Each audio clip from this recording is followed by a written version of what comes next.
केंद्रीय वित्त मंत्री निर्मला सीतारमण ने एंजल टैक्स को खत्म कर स्टार्टअप्स की लंबे वक्त से चली आ रही मांग को मान लिया है। ये टैक्स स्टार्टअप और अनलिस्टेड कंपनियों पर लागू होता है जब वे कंपनी के उचित बाजार मूल्य से ज्यादा कीमत पर घरेलू निवेशकों को शेयर जारी करके पूंजी जुटाते हैं। अतिरिक्त कमाई पर सरकार 30.6% एंजल टैक्स लगाती थी क्योंकि इसे दूसरे सोर्स से होने वाली इनकम माना जाता था।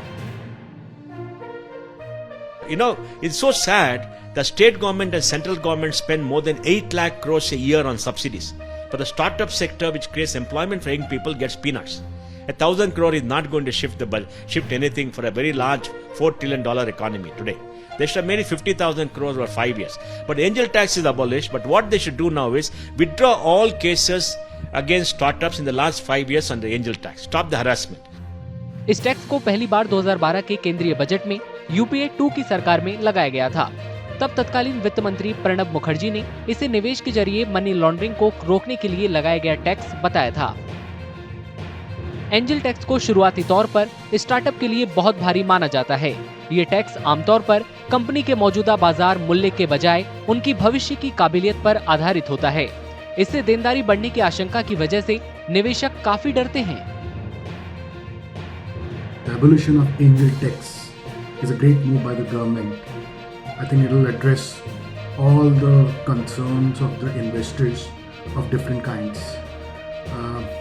Especially if you look at the funding in the last year or so, there has been a little decline. Obviously, there have been other reasons for it apart from the fact that there is an angel tax.